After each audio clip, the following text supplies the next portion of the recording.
South Carolina State Senate has already voted to take the flag down, but by law, it has to pass a third reading tomorrow, after which it could then go to the House for debate. Welcome to the start-finish line here at Atlanta Motor Speedway, where we hope for some high drama on Sunday. A live look at Donald Trump addressing his supporters at a victory party tonight. He is projected to win and win big. Little nervous about doing this based on some of his choices for adjectives at a speech last night, but what the heck, let's roll the dice. We'll listen in. I am taking my football and putting it on look at that. Carolina. Very nice. Breaking news tonight. The Pentagon is now confirming the U.S. and its allies have begun airstrikes inside Syria. You are looking at a live picture of the White House tonight, where there's a flurry of activity. I'm not gonna lie, I stay up until 4 o'clock in the morning just for this. I mean, it so rarely happens here. I didn't want to miss anything. Officials say as many as 40 people are dead. Right now, there are 100 hostages being held in a Paris theater after shootings and explosions in 2 locations across the city. This is is this a live look or is this on tape? I want to be sure. This is a live look at the situation in Paris on the streets right now. Now, on the CW Augusta. And are one continent closer to becoming the cyber hub for America.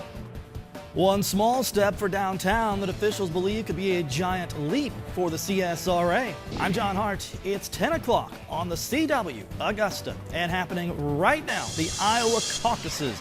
Take a live look at Des Moines, Iowa. This is Merrill Middle School, where they continue to caucus now 2 hours after they started. By the end of the night, we will have a clear front runner on both the Republican and Democrat side as the race for the White House officially kicks off tonight in the Hawkeye State. Some numbers, by the way, are already in. I can tell you it's too close to call between Hillary Clinton and Bernie Sanders on the Democrat side, and Ted Cruz, Donald Trump, and Marco Rubio on the Republican side. We'll keep an eye on it for you, and if anything breaks during the show, we'll be sure to let you know. Also happening now, time running out for you to register if you plan to vote in Georgia's presidential primaries next month. You have to be registered by midnight tonight. We have all the info you need to know on our website, WJBF.com. And with that, a good Monday evening to you. The News at 10 begins with the countdown to the showdown between Augusta commissioners tomorrow.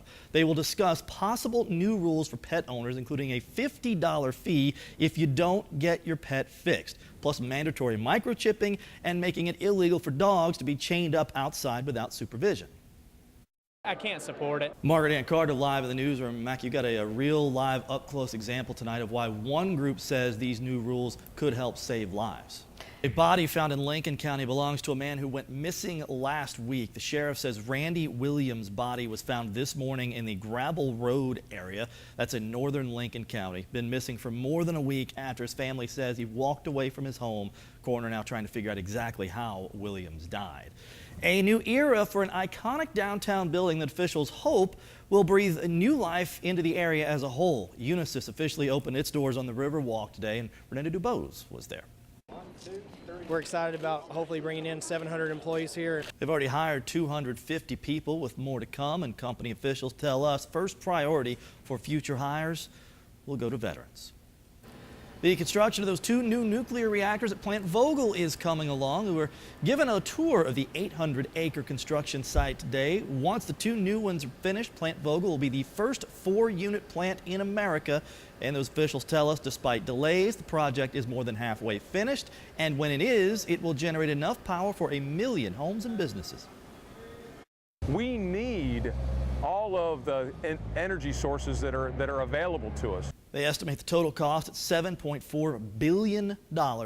Unit 3 going to go into service June of 2019, Unit 4 a year later. Georgia House District 124 Representative Wayne Howard was in town today and new at 10. He's campaigning for re-election. We asked him about the recent controversy. You know, the millions of dollars being paid back to the state after they overcharged a company for sales tax. Now Richmond County and others having to pay those millions to the State Department of Revenue. Howard says he's definitely going to look into what can be changed in the legislation so this does not happen again.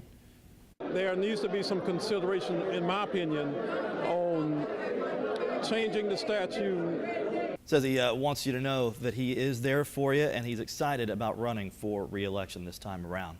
Tonight, Georgia's Board of Pardons and Paroles has denied a last-ditch effort to spare the state's oldest death row inmate, Brandon Jones. He is set to die tomorrow night at 7 o'clock. He is now 72. He was just 36 when he was convicted in the killing of a Cobb County convenience store manager back in 1979. The board heard his appeal today that the punishment is too harsh for the crime, and the board disagreed. We're going to be like, oh my God, there he is. One couple takes love at first sight to a whole new level. All right. We're just a couple of weeks away from your favorite day of the year, Valentine's Day. Oh, Super Bowl Sunday. So, one couple got an early start on it with literal love at first sight. Take a look at this. Hi, I'm Erica. Don't drop me. It's nice to meet you. Artie pops the question. Yes. Well, there's a match made in heaven. Huh? Match made on Instagram. Apparently. Right. I couldn't find any tissues. I brought us. You and I were tearing up. Paper towels.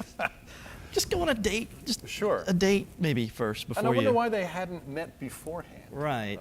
I mean, I get it that they live across the country from each other, but yeah.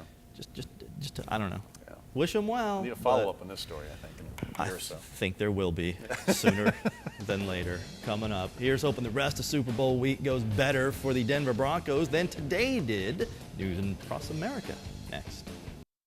Well, everybody's okay, but an inauspicious beginning to Super Bowl week for the Denver Broncos. One of their team buses involved in a minor crash outside San Jose. No players were on the bus. Highway Patrol still trying to figure out exactly what happened, and again, the important thing, no one was hurt. Searching for justice in the murder of a 13-year-old girl, two Virginia Tech college students faced a judge, both accused in connection with that girl's death. Megan Hughes reports. Megan Hughes, ABC News, Washington. Still ahead, rain on Sunday means golf on Monday, neither of which was a very good thing for one local pro trying to play his way into the Masters. Sports next. All right, still too close to call who's going to win the Iowa caucuses, but we can now tell you who will not. Former Maryland Governor Martin O'Malley has just ended his campaign for the Democrat nomination. He was hoping for a surprise showing in Iowa that might breathe some new life into his campaign, but at last check, he is at less than 1%. Continuing caucus coverage at the top of the hour on WJBF News Channel 6 at 11. I can tell you on the Republican side, Ted Cruz has opened up a lead over Donald Trump. Democrats still very close between Hillary Clinton and Bernie Sanders. We'll leave you with a last look at Des Moines, where the folks at Ted Cruz's headquarters hoping to party late into the night. Today is National Reading Day, so I spent my day at the Aiken County Animal Shelter, where there's a great program that benefits both the readers and those to whom they are reading. Plush is an understatement. That place is amazing. Cheyenne Williams is in 5th grade at North Aiken Elementary, but today her classroom is the Aiken County Animal Shelter. It helps me read better to myself and to out loud and to dogs. Lindy is a 4-year-old bulldog, and today he is providing his undivided attention. You see it? The animals, for the most part, can't get enough of this. America, it is a... This is the Dog Ears Reading Program, where students practice their skills reading to homeless cats and dogs who get much needed attention and affection in return. Let's go, woof woof. No matter how much time we volunteers spend with the animals, it still is stressful. So it's important to bring in people to talk to them, and especially the children, because many times if a family comes in and they see a particular dog, we can say, oh yes, that dog is great with children. Silly puppy. Each making an immeasurable difference for the other. When I'm reading, it'll come close to me and put his head on my lap. The kids get to read to the dogs, and the dogs don't judge them, and they get to practice their reading skills. And the dogs benefit by having some socialization. They cannot get enough of the attention. They just love the attention that they get. It's as routine as starting the car. Directions to 1001 Reynolds Street plugging your destination into your GPS. Starting route to 1001 Reynolds Street. But is saving minutes off your trip taking years off your brain? What we need to recognize is that, okay, this is affecting us in ways that we hadn't thought of before. Dr. Alexandra Roach is a professor of psychology at USC Aiken. If we're not doing things to help build the gray matter in our brain by challenging ourselves cognitively, then we're not really providing that base, that scaffolding that's going to help us in the long run. A British study found that when we start a trip, our brain naturally maps out a route. Turn right onto Marks Church Road, then turn right onto I-20 East. But when we use our GPS, the brain doesn't do this. And over time, that can become a problem. Do you lose the abilities if you no longer practice them? And that's definitely going to be true. Dr. David Blake is a neuroscientist at the Medical College of Georgia at Georgia Regents University. Will that have some sort of overall decline in cognitive ability as you age? And we know that within that one little milieu of cognitive ability, you will decrease. In other words, the more you use your GPS or your list of contacts, the more you'll lose the ability to read a map or remember a phone number. Keep right on I-20 East toward Columbia. We need to start looking at this as something that really is affecting us. There is this environmental impact on our brains and using this technology. The two parts of the brain most involved with our ability to find our way to a destination are also two of the first to be damaged in age-related dementia. A Canadian study found that over-relying on our GPS can lead to underusing these parts of the brain. Absolutely, there's a use it or lose it component to the brain. However, one realm of cognition is not going to have a huge impact on something like decline into dementia, but rather it's really the full range of domains. Turn left onto River Watch Parkway. Just because we're relying on our GPS and we're not paying attention to our surroundings doesn't mean our hippocampus is going to atrophy.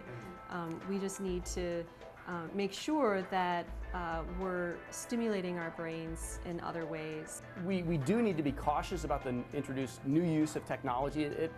Like I said, it's a wonderful new set of tools, but it has pros and cons. It'll be interesting to see. We won't know, as I said, for decades what the actual effects of all this are. Arrive. Turn right onto Wheeler Road. Okay, so using your GPS won't necessarily lead you to early onset dementia, but it can definitely be a factor. One realm of cognition is not going to have a huge impact on something like decline into dementia, but rather it's really the full range of domains. Facebook, Twitter, Instagram, YouTube, Snapchat, Vine, and what are we doing while we're looking at all this stuff? A lot of this multimedia tasking by its nature is a sedentary activity. Dr. Alexandra Roach is a professor of psychology at USC Aiken. She spent the last 6 years studying the effects of all this sitting around on the aging of the brain. What I find most disturbing is this increase in obesity. And the long-term ramifications of that, we know that already. And so that's one thing that we could focus on now, knowing the outcome. Long story short, sitting around packs on the pounds, which leads to obesity. Obesity is the #1 cause of diabetes, and if you have diabetes, you're more likely to convert from mild cognitive impairment to Alzheimer's disease and dementia. So that is something that I think we can focus on as an issue that we really know how that could play out. And all these devices seem to be stressing us out. A recent Sussex University study showed that people who routinely stare at more than one screen at a time show increased risk of depression and emotional problems. We know there are certain forms of stress that are associated with internet use, especially constant availability stress. Research also shows stress leads to increased levels of cortisol, a hormone released by the adrenal gland. Cortisol can lead to obesity, and obesity leads to, well, I think you know the rest. We're increasing their risk for vascular risk factors such as diabetes, hypertension, and these have been shown in adults to have effects on cognitive aging. Simply put, the best way to keep your smartphone from making you dumber? You want to stay in shape, you want to stay thin, and you want to use your brain on a regular basis over a wide range of cognitive domains. It should just serve as a motivating factor for maybe reassessing how we interact with technology in our lives, so that we can make sure that we're not putting ourselves at a disadvantage for later.